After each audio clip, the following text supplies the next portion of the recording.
yesua omo a eya wo mu twi cars ya ye de fa efunu no wow no ya na edoso road safety nsise ye mu no saafo no omo ho kwan kra so omo ye sa wow no yo minya me da pe me di kan cha hin kan from tifo nyina na ne se nya wo kan no sa wow no e fe no siren na emra no emma ebinum ho kwan sa mo isi siren no enti se fa road traffic regulation na ya list one more on between isi wow no number 1 fire service car kwa kodumja in you when you are in use and you say bia o ya dey do afia banti ni aso there be ambulance apike yarefo e be de ne call transfer na de ne call the nearest hospital in ambulance on am hona say yare obi an dem o yare a eno krampo no do emra na man siren no but ehu hia say obeso police a bit near you see ambulance siren no and a presidential convoy a bit me a you see siren no now your pasta amamufa funa amuna from head no omo de emre bia ni ho say omo so wow ebi wo ha if you dey numri making wade nipa beye enum sika se mefa mu fun abremu nti ohwe time ni bitina no ono aso wow emre mu no car efa efun eni tumi say also wow edi pe kwan edi baby kwan na e was me kan road traffic regulation no be bia extra near even omo amuti efun car no send e was am drive okwan so no me be kan ato me pick free road traffic regulation 2012 that is the LI 2180 regulation 181 what say a person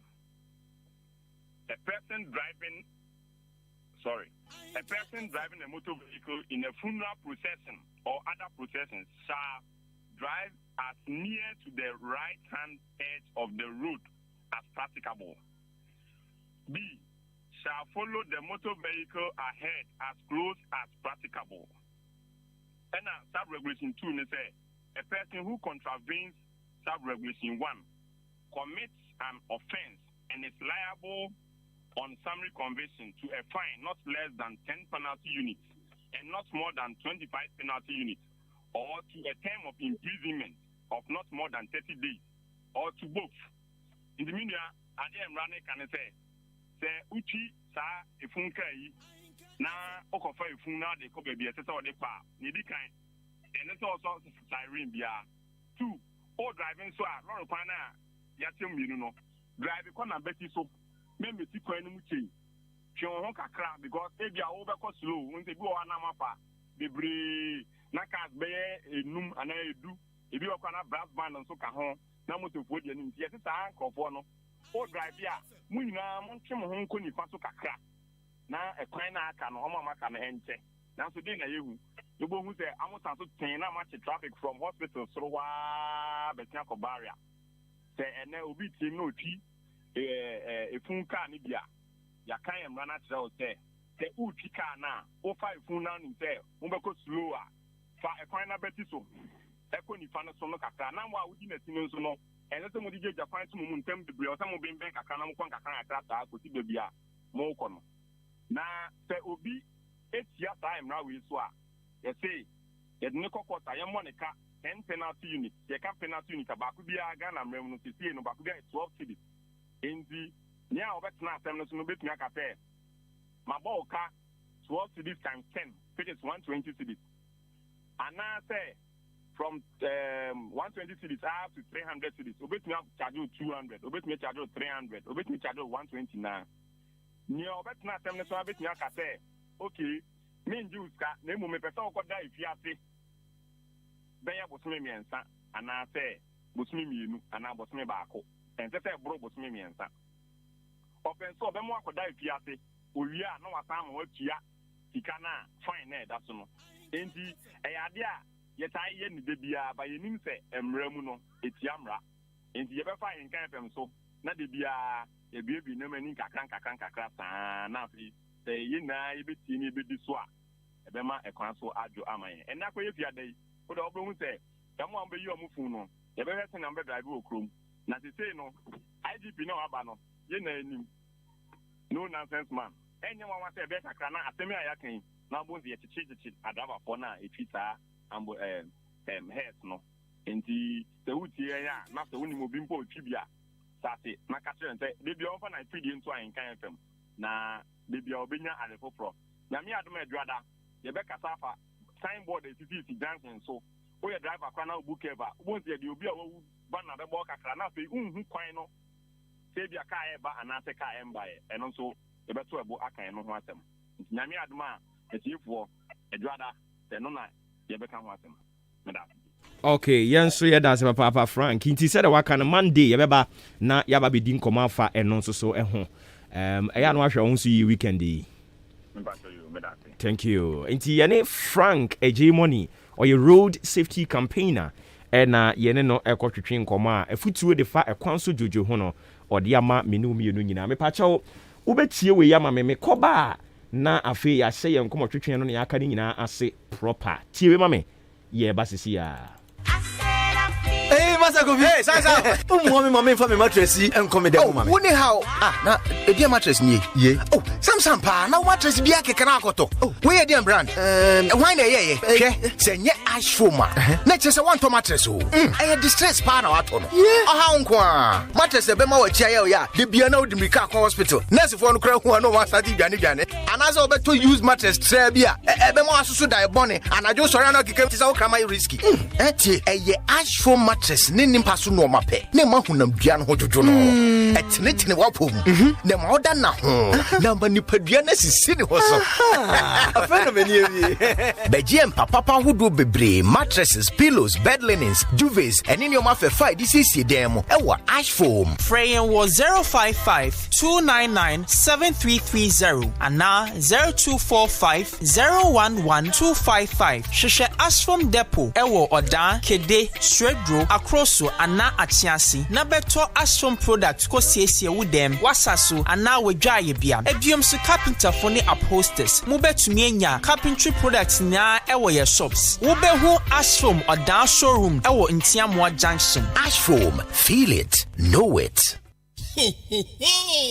Ebreno Awiedu, Ahenkai 93.3 FM, the best in the East. Cooking competition, Yashisha Ediama Senior High School no. Nyamia Duma, Busumi ni de Tosu Ediasa, Anopanundu. Kei Basu Achem Abu Deba Grants. Say, Ampaya Ebeja, Empenfua Chuchu Yempotema, a free chichini bench, and Ebabua, Medmede Ayakrabe, Ononyan Alexander Kwasi Aqua, MP, Achem Odan, Ononyan for Victoria Edu MC Brim Central Municipal Assembly Ononyan for Alex Inkum DC AMA Ononyan for Asare Danso DC Brim South Ononyan for Paul Asamoah DC Achimansa Ononyan for Richmond Kofi Amponsa DC Achiase na unim the Honorable Deputy Minister for Education Ononyan for Gift to Chum Ampofo and a special guest of honor Ajumadi Onenonyam Ebabo Chidom Nananama Tankonyan so say you have video pano any piano into Ahenkai 93.3 FM cooking competition for senior high schools of Brim Pouncing Team Poko Tosumiansa Achimman Sohini na Osai Benkumhima Kotoku traditional area Akwatigam Sansuna Nana Kwabena Ofori Otosumionu Achim Akwasohini Ensuba Betinagam Naunim Etuotua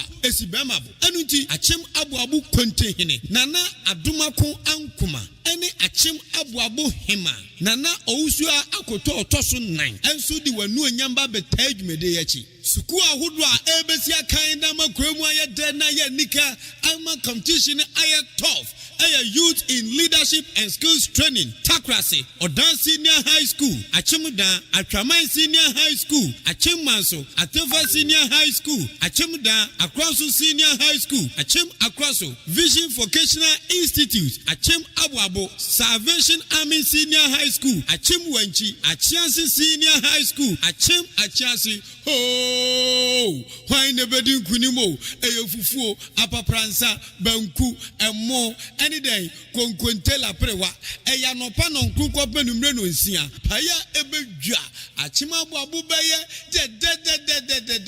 MCs for this program, Obuoba Ofori Amanfo, host, Ahinkai 93.3 FM, Maakye, news editor, Afia, Ampofwa, Ahinkai 93.3 FM, Mr. Gentleman, Kwabina Kosti, Ejumaye, and your unpredictable, Achinkwana Naminumbremu, Wadi, Ahinkai Kwame Yabua, me say, Ahinkai 93.3 FM, we are the best in the East. Bajawa. Indeed, we are the best in the East, no doubt about it. So what you say?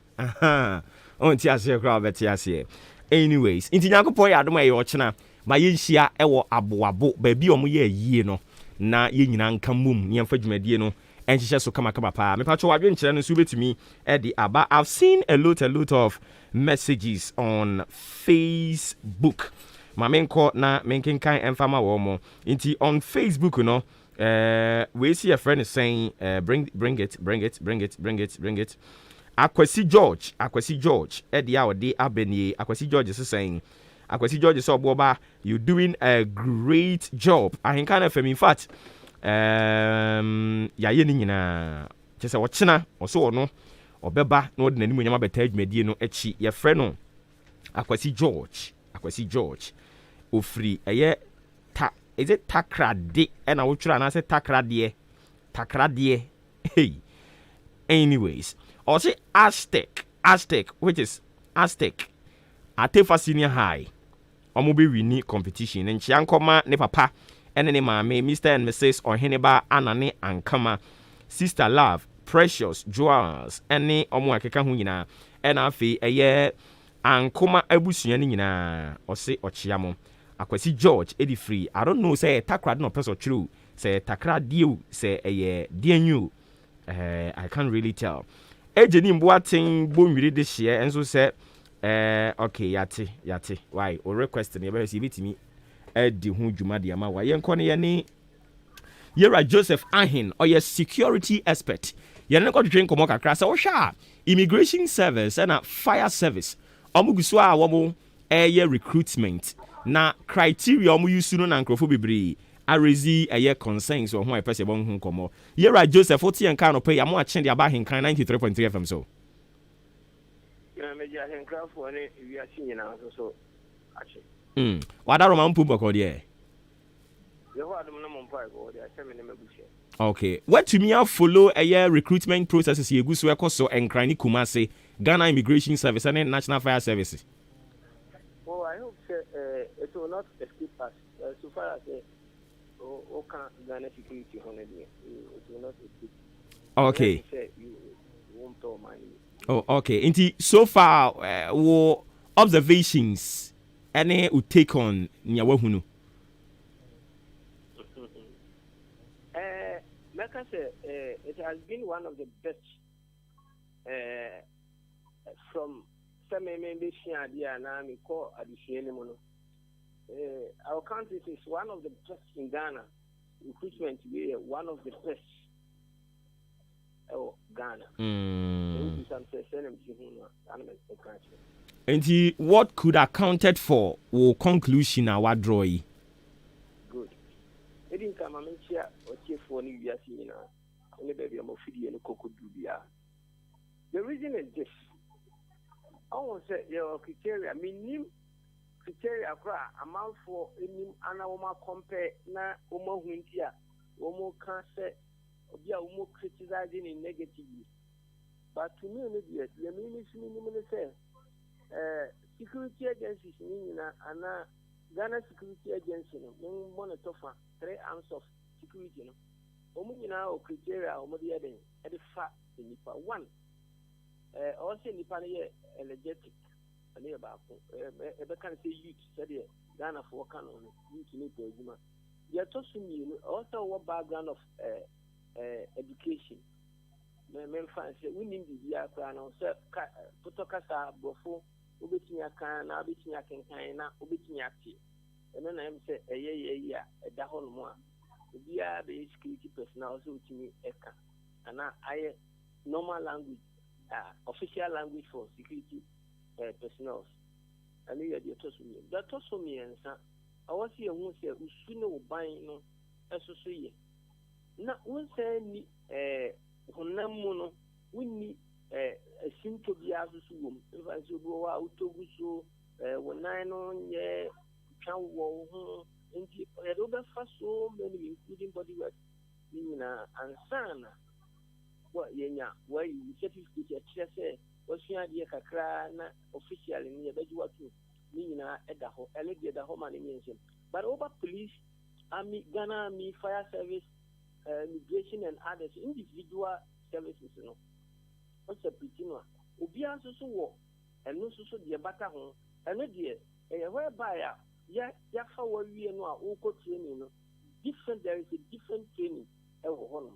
Even Ghana, you are from Nukomwa, your airlines, your T1s, and your field work, and your office work.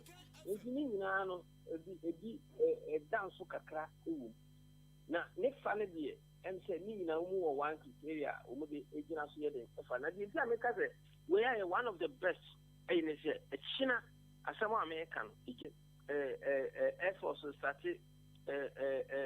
Migration started, prisons started. Omuna started 8 o'clock or 8 o'clock. So we have ever point 2 o'clock or 2 o'clock. In this sense, you know, some protocols many a year ago when any papa forms the bear me and sa. Na wa feel we are or try we are next week have what to know a culture. I think say and penny for trans, you know, one make it difference from a century, me dear. Nebabe see a dear no who said, yeah, Johnny security many a evening in Ano. Yeah, men who said, I make it difference in once. So, then I'm the other try mediation, the other try radio. But I could pen walk, not being so a lose chance somewhere. But where the money I'm travel into one or to attend, you have only one choice. I'm on migration, I fired the yellow. Na you force so actually every means say I didn't ever give way for thousands of people security in person or manifest or fan of Afino. Nipa do no any acquaintance say nipa wa bit magini and sabo so affair no so back open obey. Super. That is why I choose in that one. Super.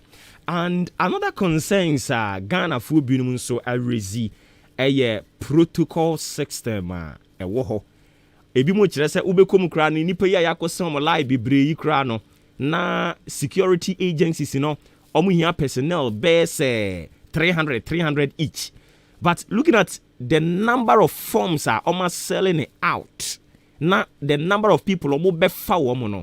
Eno na ebi mo ka say it's a cheat, and if we really want to fight corruption, enye se niema bi say yes so. Safo no omo ka asemi ya wo no omo ya adwen. Mami explaining no maybe. Me mean to na me reject. But I think we are me so mention mo ni bi okay. Man, if I don't want am nene ka say. Obuoba Ofori Amanfo. Obuoba, me say friend mo Hineba. Thank you. Obuo. Hineba. Mo di amodin.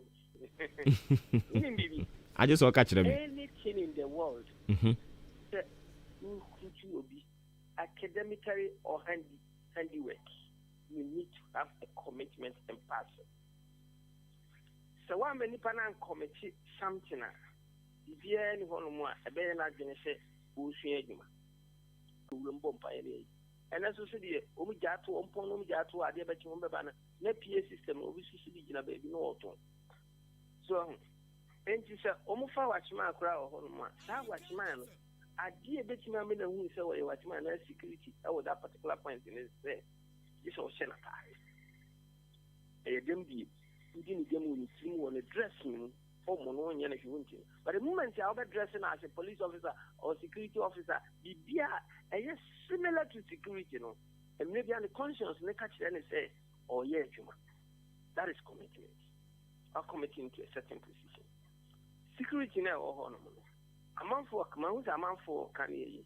Won't you mean why put a protocol and free reaction that it cannot be But when you go beyond anything, Masa, Ebeyabone, a Didia Kura Dina di Broswa.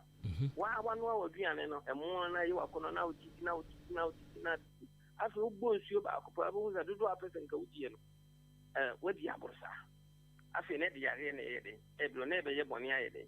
Among. And you won't know a more cassette. Protocol. Protocol can never wipe away. Give your option. Your ma, you could Memphis curfew, your option, woman, FM. And this year, Fabi, as I said, excuse me to say, Nanamikra, Kunyamasu, there's a Utibia, baby, Amubian. Santine, Untiminkaza, we use Santine free protocol. Never, you can never do that. At least, Obama, 1 chance or 2 chances. A protocol. And I'll mind you also swap. Or Bemamu, land, and now Bemamu BB, saying to me, say, you want to gain a protocol, except of the whole form. I mean, for one country like Mauritania, an example.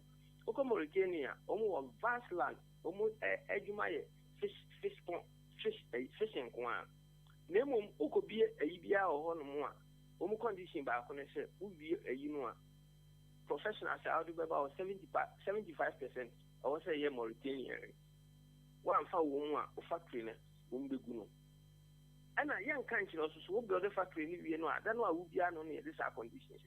That is their condition. 75%.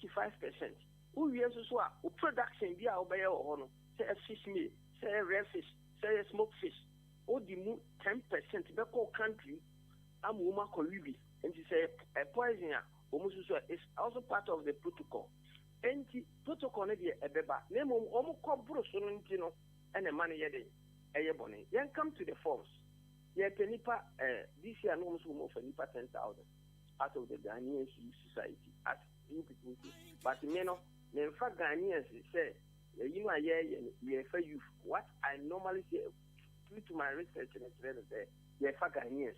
Because youth, you can use efficiency starting from 18 up to 46 in the security side, up to 46. 46 in your professionals, that is the senior class. We never know a W, we never know you will, we never know a say. And if some normal soldiers, and it will starting from 24 upwards up to 30 and others. But within this, people call it youth.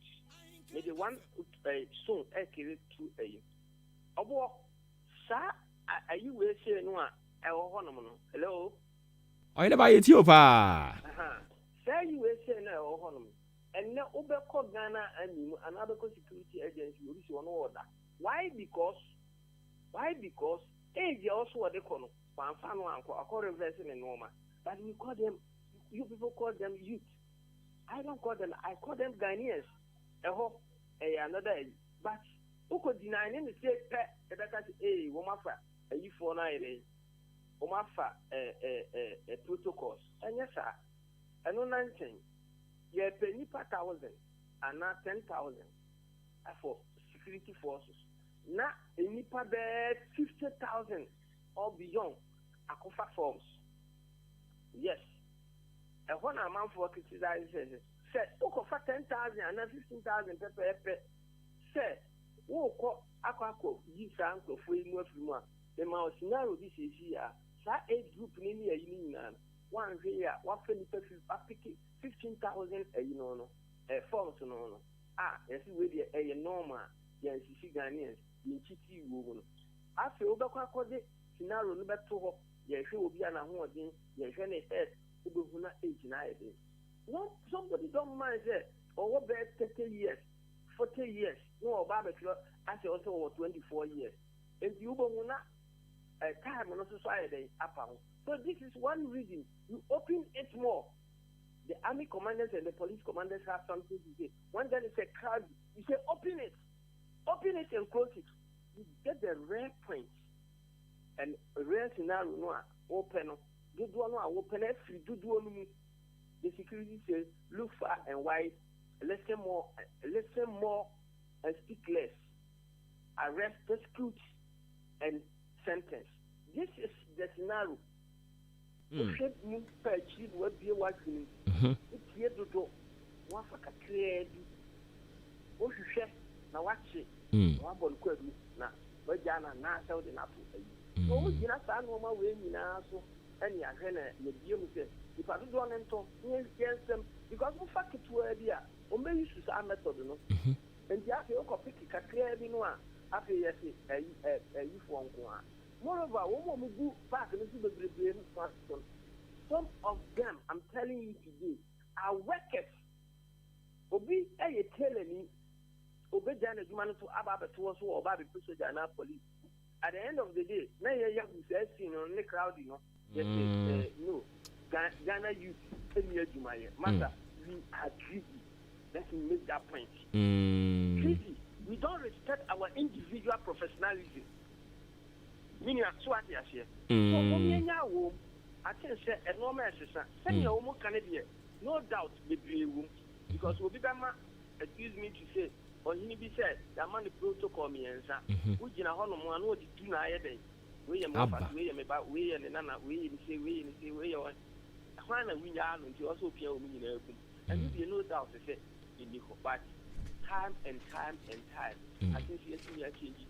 We see and I did also say a war, your constitution with that last example. Okay.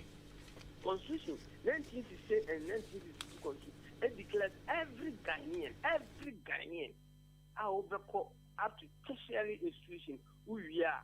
I was yet training, Ghana Army training for 6 months. And then I your services. Ma obi implement sadie we wo country president ni e beka se yente da Africa na ade bibi ye da but ayidi Kenya ye South Africa ye more another country Europe kakra na I think Egypt also ye US ye Canada ye Master so what you say Mati and the best of all is Israel. Okay. In Israel Israel the entire nation because everybody is a fighter. All right. Okay, inti. NCC for the back. Sure. One of the criticize Ghana, the NCC for any moment. Then almost the sun normal way back. We keep in the constitution. Maybe number 3. We near the but down to information centers. That is our rural area. We are and I could now politicians are taking advantage to gain power and to gain power. Okay. And as part of Ian social commitment to ensure say the nation building no moving forward. No nyame yadomwa Monday yabesan afrel na yabon commodity afa ensem ba akomienu bi nso ho the current IGP ni nyuma hodo a wo ye ebinimo raise a whole lot of concerns. Omo applauding the doors. Nti nyame yadoma joda yebedi nkomo we extensively na wadaroma nimdia nyame dia ma ono o dia mayen pa. No bro. All right. Nti yeda ase anopai. All right. Super. All right. Nti abusua ye ni yewura Joseph Ahin oso wode ohene ba ene ne kwatwetwe nkomo no oye security expert and recruitment processes ya ekoso no oni yen edimu enkomo no as I speak with you now no mensa a company fo bi ewofie ha no mo a ye ne wo mo ebebo enkomo eninti meko mo ho na afi yakɔhye yen nkomo twetwe no ase omo fi National Health Insurance Scheme achim odan ena omo efri eba ya ye no mo babebo enkomo no nti empanimfo a wa ha no mo mehu PRO Adoma Kisi ewa ha Gladys Kweku claims clerk ena comfort wedu intern na just usua kwabena eyifa enso ewa ha no mo national service personnel empanimfo mama machi yeah mumpu mboko de nyame adom radiase. All right. And you know, I would want to believe say you are ready for the interview na Jayen Shase. Super. Straightforward and me Shase dey free. Yeah ma me so minim mumu obia ni din minim mo by mo din no. Okay. Inti me body na wadaro mama nsa so no mahunu nipa kro na yetimi interacting in that way. Gladys Kweku ono no yeah. All right. Okay. And Is it Aifa? Kwabene Ifa. Okay. Okay. All right. Me that say. It's my much one yam fan in shen come to say. Adoma kisi. Aye. Me dem say be ma o. Ba adoma ya madin. Sa. Adom ya mema, but say no mutumi to adoma be ma mutumi to adoma oba. Oh, I see. I see. Madam, you be how much drink pie no. Normal. Always say you. All right, me mama kwa ba emfa Emra Hinkan FM National Health Insurance Scheme. Achimodan branch. Maso ye hot saying. Nyame adom bibia boko. Ye betimi ehudi enti enne. Okay. The entire name says to say I can ever has any ye mesra muda. Okay. Almost busumi baku mienu ni sebia e chin FM stations say where you put him has say any ye clients and all mom do ho adon ye no edi nkomo ye ne omutwetwe nkomo ne echeche ne memu kyeremo ne abrobo ne mani so so atwom se na be yon wo behu ne e cost ne se ne health insurance dwumadi no etie nti eno ho nkomo twetwe ntia ne ye nam. Okay. Nti se ne mabayi mo be kyerɛ kwan ye fa so a se obi ni card ni wu a ono ankasa ebetimi a renew. Ene Ghana card ne linkage ene ko hospital benefit ne nieme wo se ansa no wako hospital san ko motwetwe ni nyina. Ene ye nhya se preko. Okay. Enchia nkoma etiefo obi a otie yen ejuma yefo ye manager obi a ye bobodin a eba fie ni so. Nti ni edi kan ne me pese me ka ho asempa ye Ghana card any health insurance card linkage no. To say His Excellency the Vice President say ye bibia digital. Into the digital ni mo ye no o link your health insurance card ni ma Ghana card na so wo ko hospital a ukra wo Ghana card na ye betumi ahyew e wo hospital honom. The say intene say obi wo honom a wo say me mentan yare nti ehun hia say me na ma me fa me health insurance card ekuta na me de akọ. But Ghana card there since you using it as ID card there okọ bebia empempi na tell crowd into say one link wo Ghana card no any health insurance card na upie one for health insurance card but we do abonten we hu say bia utie wo ya wani so brew ana wate ahye ana bia accident bia si but un crowd health insurance card o ID card dey crowd to nya page wo ID card no so na obetumi dey hospital bia ye je health insurance card honom okọ honom aye ni o makasa atro mo senia o mo health insurance card no edi djuma Ghana card ni di djuma itunya de Ghana card no ema o ma o mo be hwe Ghana card no so na o ma hyew nti ne senti na ye guso ebo hu de ro say o mo link Ghana card because they say health insurance no within a few months time no say simple you printing new cards bim. Oh, okay. So wunya ba wo Ghana card pay health insurance na ne dey ato wo Ghana card no so e dey amount in say mo fra 15 years e dey call form no omo na omo ni Ghana card ni bi nti omo ba ya printing new card mo but in 24 if 15 years awo Ghana card they say wo ba ya print health insurance card for farmer obi. No, okay. Nti say onipa ne ba na seneka ye nyina yinim say first no nka mo ma 5 years e na wo de be registry and so be renew sa. Yes. Say na ente sa bi mu. Say ente sa bi no the last year ene ye sha ase. First no nka card na krawa e valid for 5 years. Into be renew sa for 4 times. Okay. So we using the bakwa dates bakwa bechi. No why na sa 4 times. The 4 times within sa 4 times so na 5 years no aso. Into 5 years no so oba esansi enim no afini na yesesa nti nka oba e betwa picture foforo na e de atoso na take your fingerprint na confirm say ye wa na wo ba be ye na na e de atoso ama na print card no foforo e de amam but from last year no ye in such a way a oba na oba your card na any expiry date nti obetumi renew for 10 years a wo mam ye print card foforo ma obetumi e use because of na Ghana card na e ba be link nti na pese no ne emra se na be ya printing of cards na no so ye cost for fra you hu ne say bi won ma ye waste kakra nti say say dwumadie no e ba ye nti na ama card na expire u use card na utumi use the time bia u betumi use say mpo wo dada ne bi ni atro say 5 years time e be expire wo so kra since ye print card ne bi mu no still are valid nti say o ye mobile renewal no na say o di renew card na still valid yeah system nim dey hu say o ye active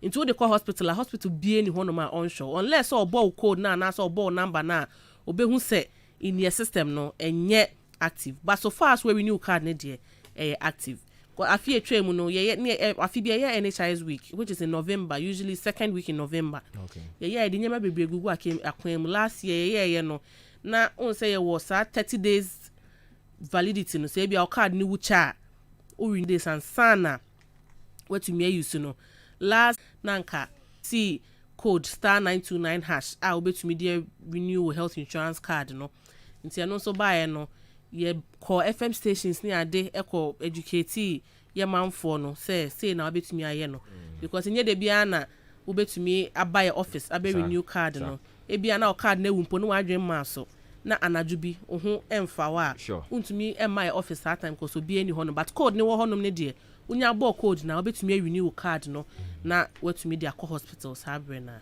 okay enti obi tie yen e bia onye bi kura da afi no person ba be register bi obi timi yen on phone so ana still was about my office honom patcho de bi so person oye dia wo buy be take you biometrics and only say e be show picture na wo fingerprint na wo san ye dia toto so ye do to so a na eno nso ya take your system ni age with din with date of birth baby a what telephone number sa details ni na ye beje e dia to ye data no so answer but se wo buy am print your card ne ma Ghana card no e na ye di begusu na say mini Ghana card ni bi nso e uni Ghana card ni bi dia na wo to achu nti wo say me register afi na me ba all the new entrants so say entry ni nyina no e was so compulsory by force unya Ghana card and this are munyama no and yes I am to me nyama because they say ye jai card ne print they say na me di kan just say omo aye 0 to 15 years for no this when you 15 years on kwa there was a Ghana card no obi nti say na ye for no o me bia offices were around nti wo be ko honom na wakwa akoya Ghana card bi na waba ne yaye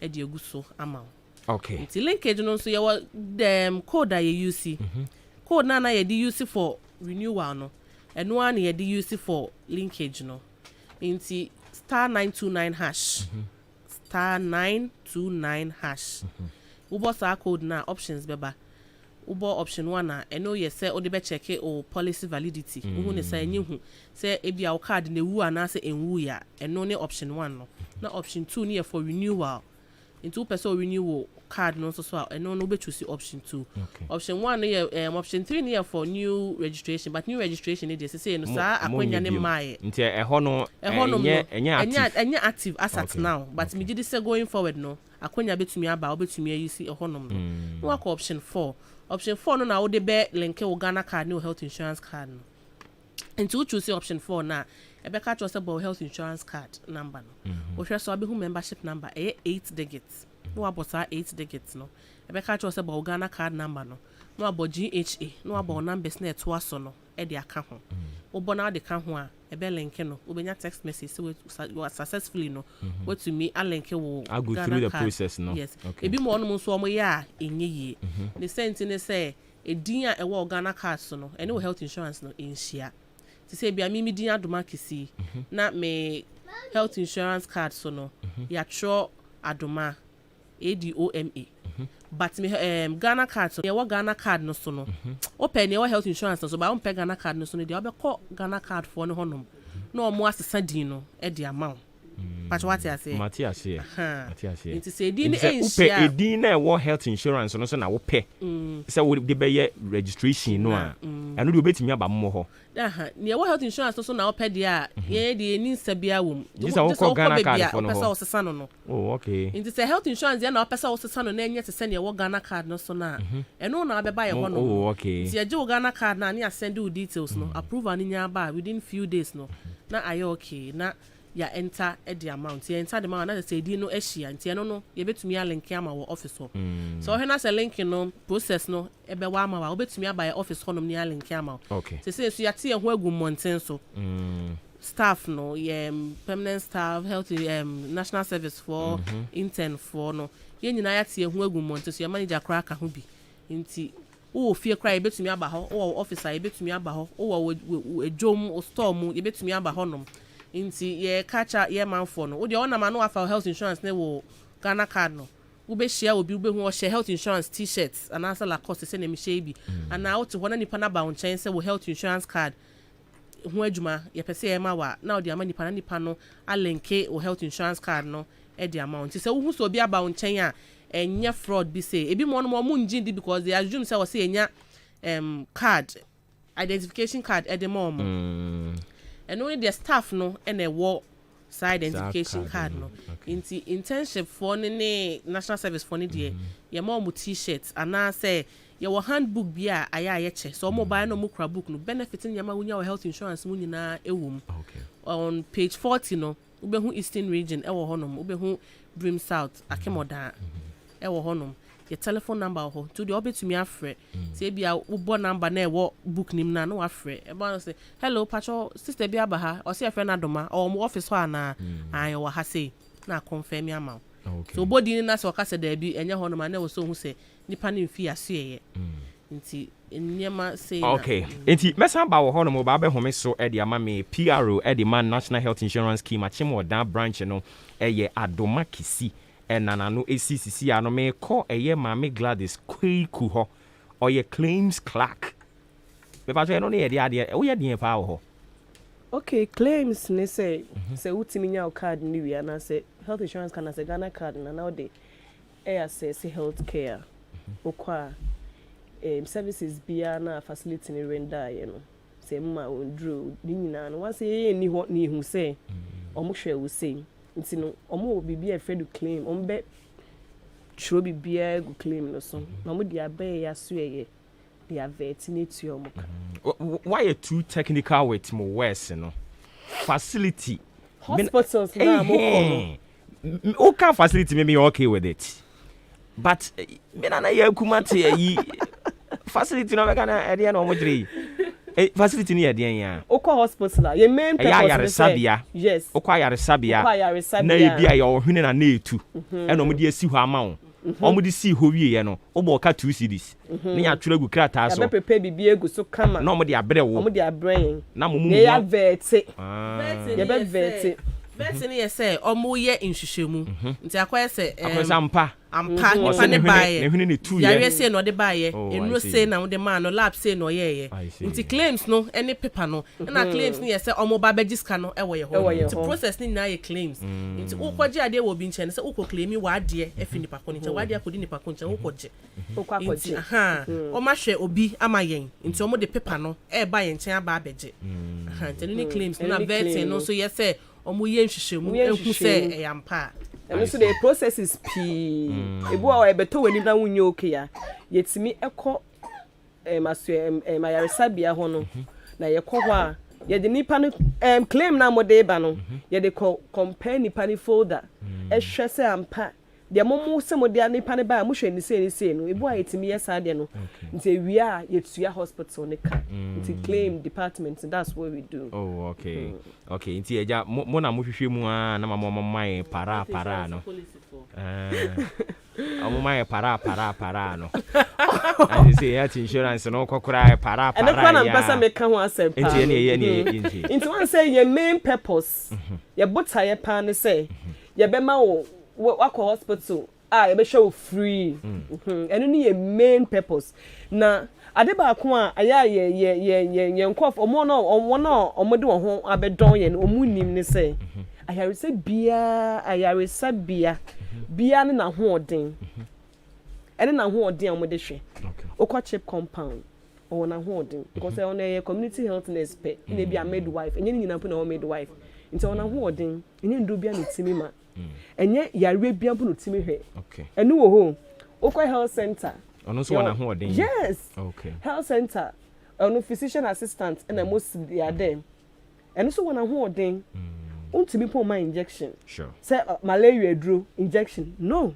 untimi po in that hospital for more than 24 hours yes inti ene so na ho odin o ansa na wakọ clinic kwampa your clinic with doctor and clinic without doctor ene so you mu difference ejie say me ho dodo me na me kwa abo chips compound ho no na mo ma me para o mu di ma di o ma ho odin betumi no Maybe match them say me nko kase mu ombetimi ama me aduru foforo bi. Good. Oh, okay. Good. Okay. And only idea yen nkofo no mu nim nti e hard nti na some so mon jire mu nche ye chirem baby e ko bia ye chirem say Juada bia ye call hospitals no facilities no ye call hono because na Juada no network ne bi wono ma enhye de ngina so ma yen ntumi internet na office saa ye nya adwuma bia nti Juada no pa nya du adwuma ma na ye manager ne eka ye ho ne atie simbon senso ne aka nipa ba mienu bi e wo office a omo hwe akire nti ye call hospitals na ne eni o makokasa ye educate kasa ne de mo ko ba te nura akiri te se wo betena henkan kasa me ba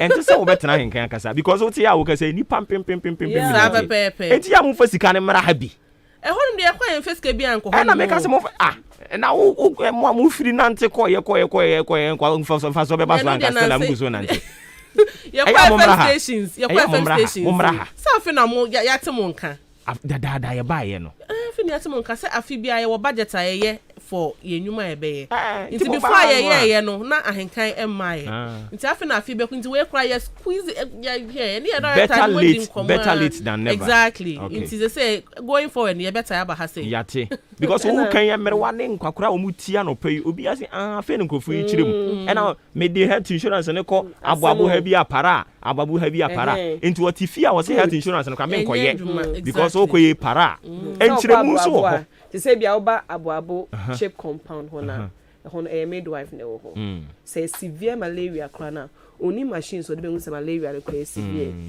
omo treat sade no just the normal malaria just na RDT number ye na no mo say how severe it is omo hu nti no so ama normal artemeter lumifantrin ya no akwa kono nti no obi ana ho de na say am ko facility so ade ba kan be say mo hu ni say ye mo we do we utua for edro bi aka they will tell you say insurance and cover anya the correct in Drew Ghana it won't be as well heard organization Drew meaning about 99% insurance do cover insurance but ebia ne na ho odin madam abotre it's me say na omote as ebia ne na ho odin madam abotre me mo hospital ni din e wa Accra e ho ne me hospital me ko omo ye test bi oye test me ya was we the insurance and cover omo accredited facilities of course adro we the insurance and cover and on one san refer me to particular places say ho na me konkoto no okay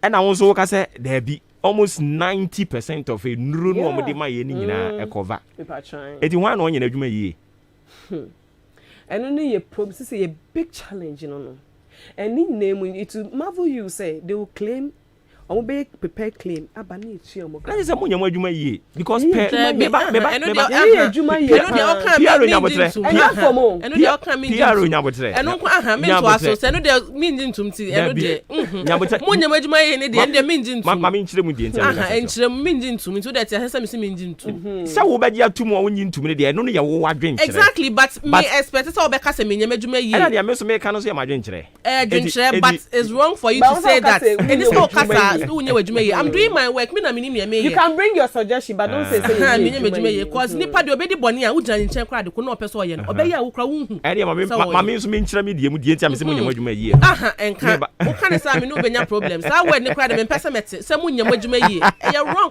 because me ntumi me adwuma mu ma na me be hu say bibia to chema wo mo ha say kakra bi maka say abra wo nyam adwuma yie ete beti me ba say mu bi ye adwuma ye nyina ye adwuma no pa ye nyina ye yes when we go to the facilities the nyoma ye no it's it ma me say question mo ye madwuma enti die be nti na 90% ya wo ka me nti da wo me nti da wo wow enti say mo ya ade nti na nipa dodo no ante ye nipa dodo na te ebi nso nte because Ghana ha ye doso ebi ate pa ebi nso nte ye they are so nipa bebre wo ho no ma ba ya so ye ya o ma ko hospital ya ji omuska o ma ba ya di o ma ko hospital akọ ji ska na mo ebi wo no ma ye ni mo ko facilities na me bo o ko facilities na me ba say ye bie ahoma tum sisi ya say etie form frɛ enipa dodo wo sen ena o mu nim say almost 90% of enro no ko hospital aye de ma wo mo no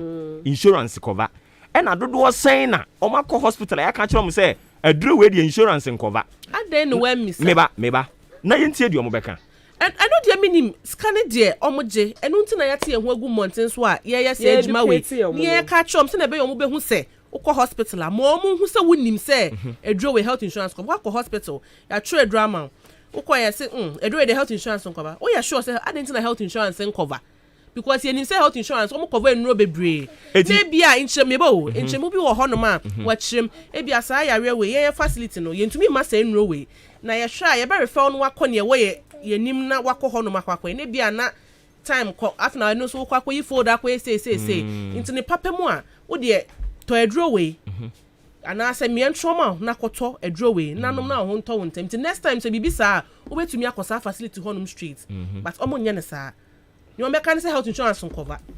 That's the problem we have. And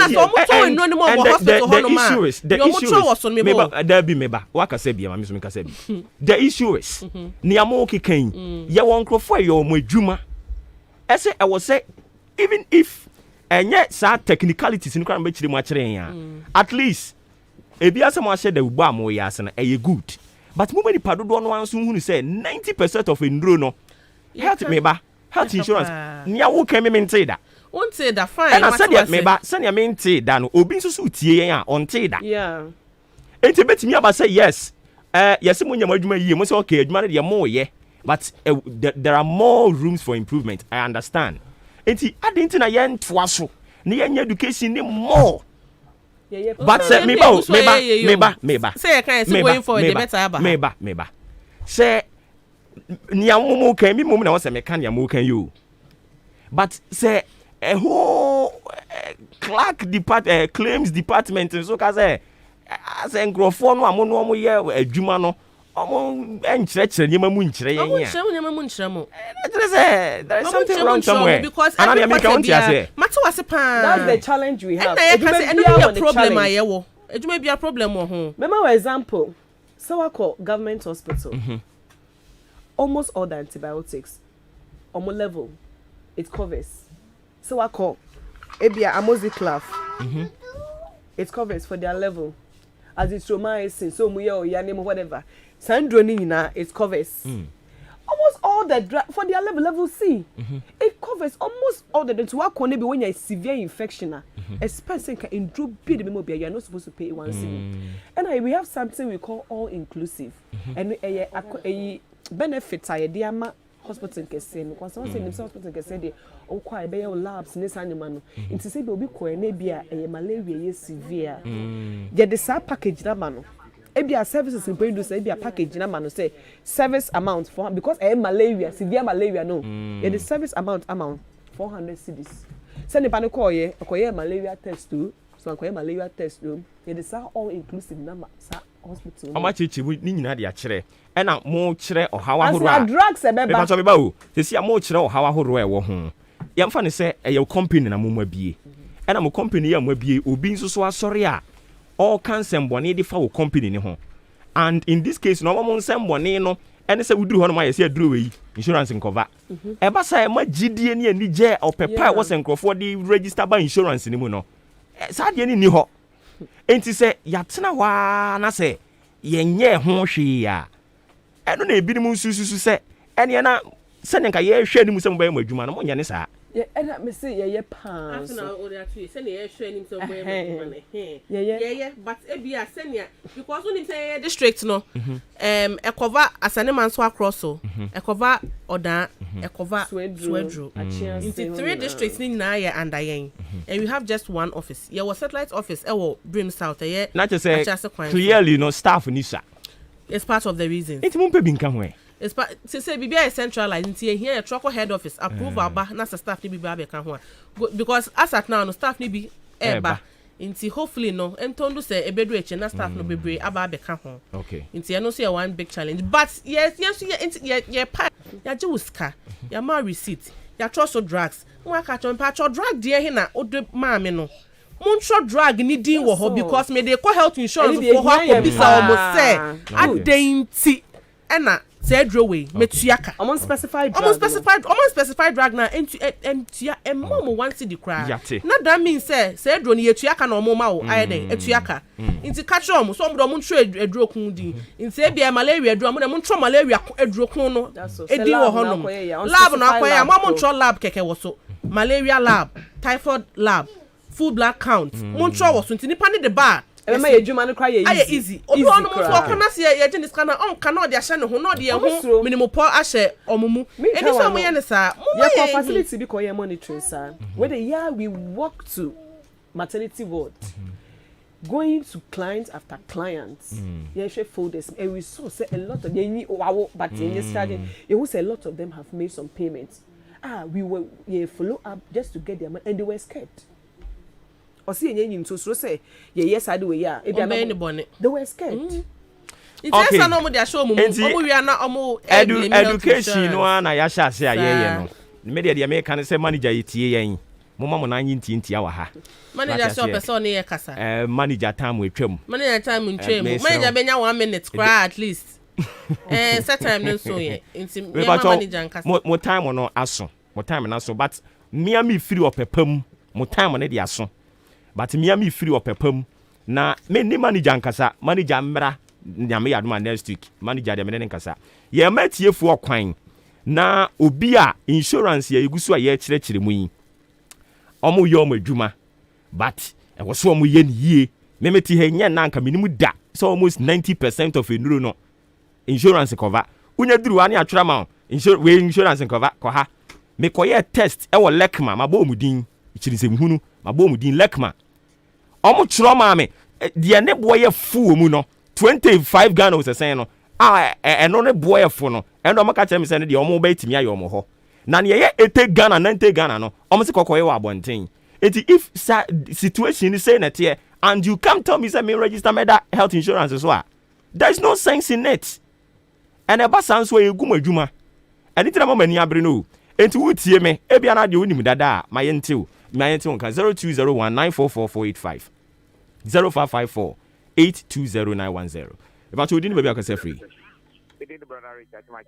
brother Rich into yo can say miniam more usiri on am say omo church na mo ye no meka say ne kwan so ano no so e church no from kakra essence me amata fo ba ko can say health insurance office na le ko hospital ana me ko ye law na test na doctor ne trauma am no so test me no semen ko ye malaria test and typhoid test we could do no kata me say malaria test ne die obetia ya mam free ba typhoid ni maintain ka wanye me ka bia afoji tumi say you afo ye test ni wie ya na wa ye malaria ne die ne typhoid no wanye and am me sade ko ho bio me ko kata me maintain ka na nya de obeye also yare why you vulnerable yes it me discan ye den e ma na san o ye den o ya because me yare na my den mako enti eti me hu se ade ne wo ho ana senye den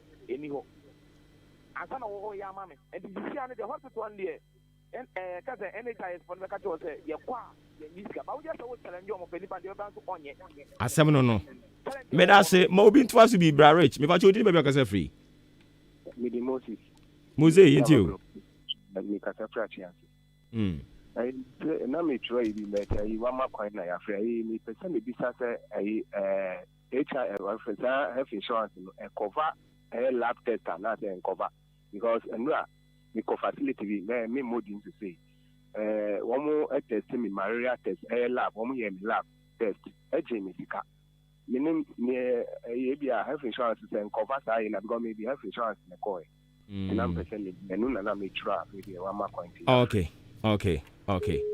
Unfortunately, went to me and some patch over to me about 0201944485 0554820910.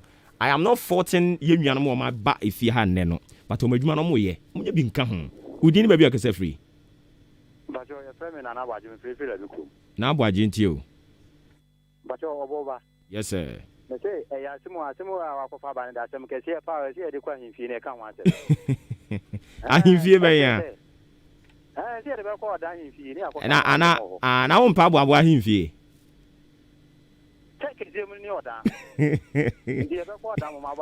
Now, mo kwatena kwan ni mu na akodi asem ya na mo kwatena hefa.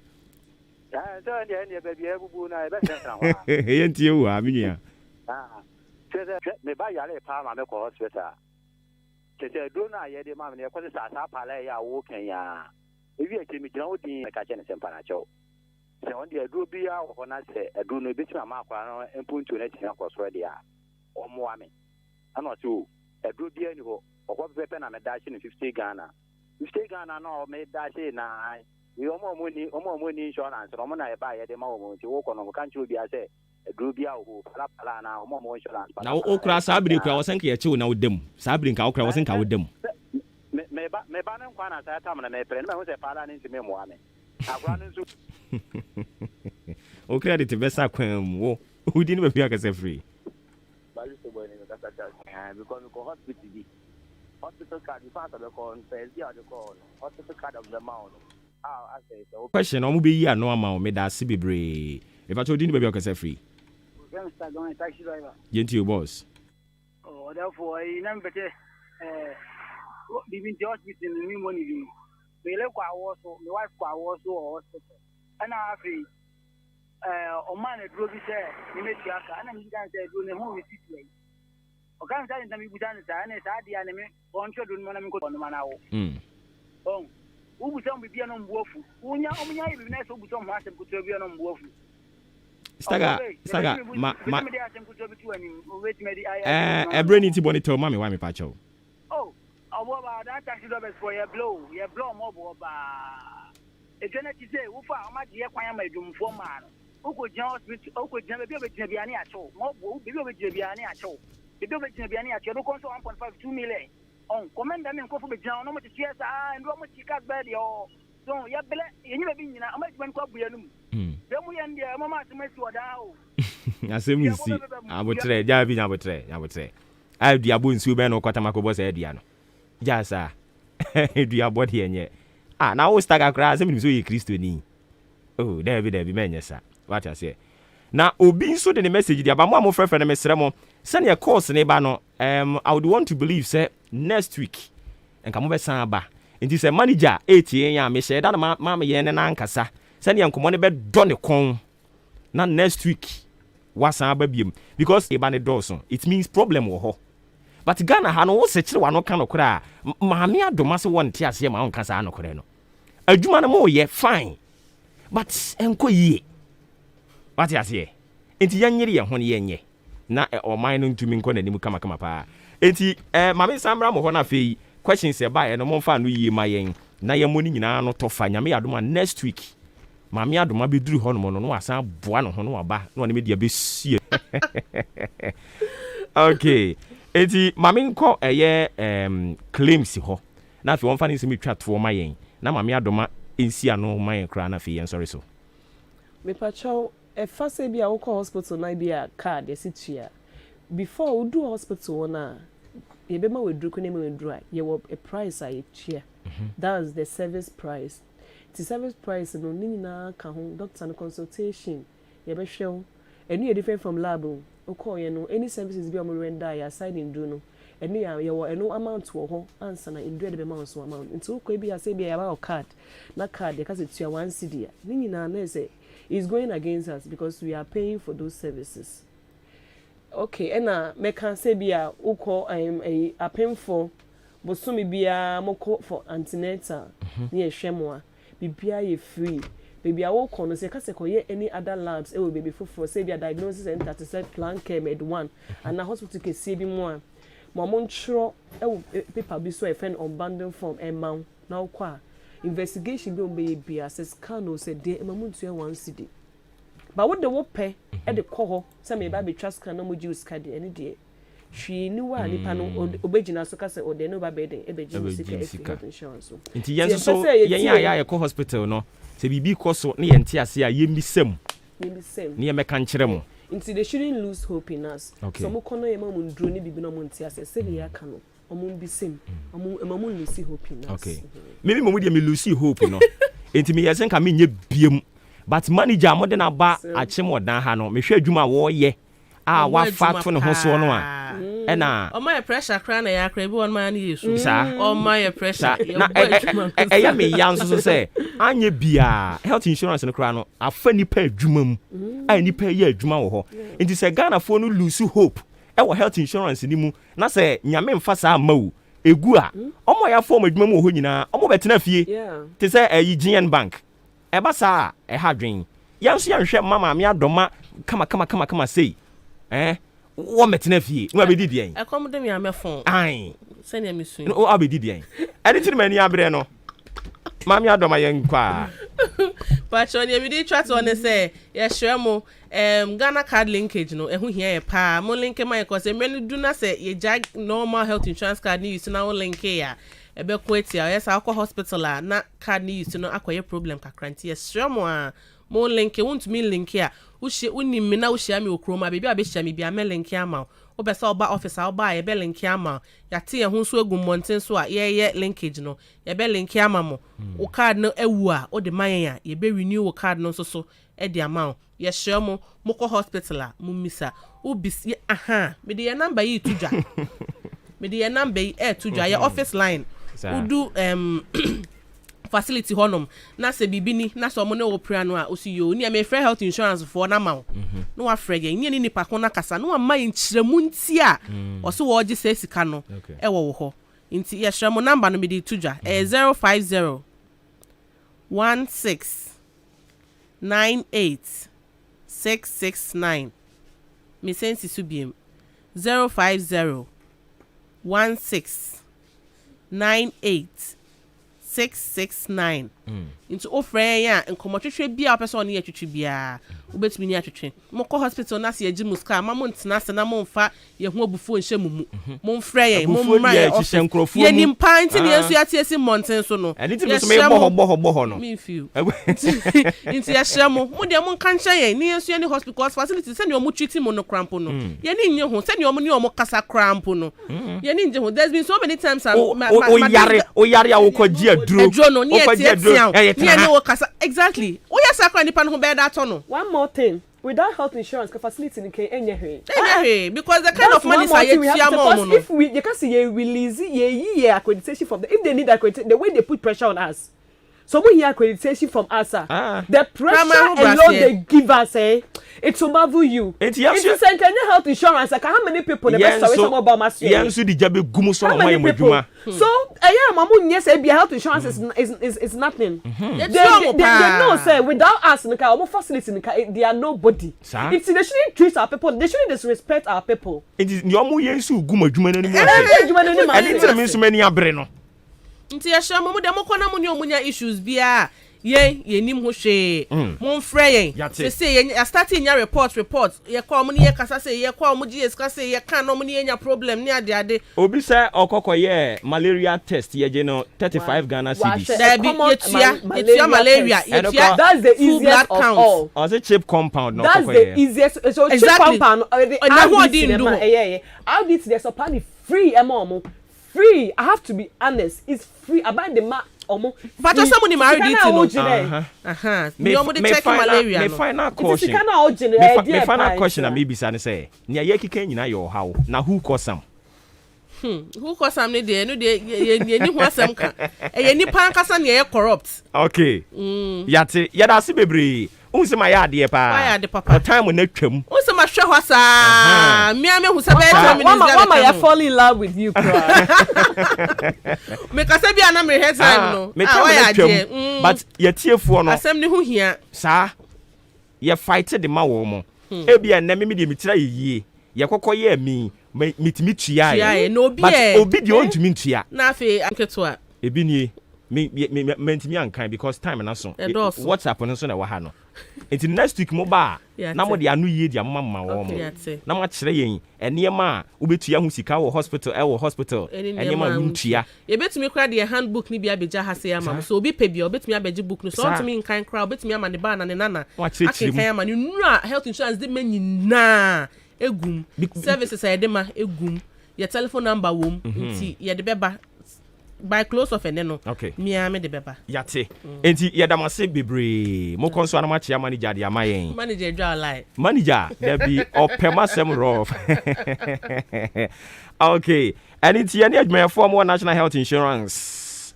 And na etwetwe nkomachi mo dan PRO di o manim de ba ye adoma kisi ona ote se woni me di ye mu ho no next week obesan ba me ne besan de ayem sa but ye behwie no nante ase abo akire ho ma me glad is kweku enso so claims clerk o baby na aboafo mienu kan ne ho kwabena eyifa na comfort wedu omo nyina kan ho bi na omo ba ye de nkomotwetwe so na me pa cho manager ye friend saying Mr. Benjamin Baden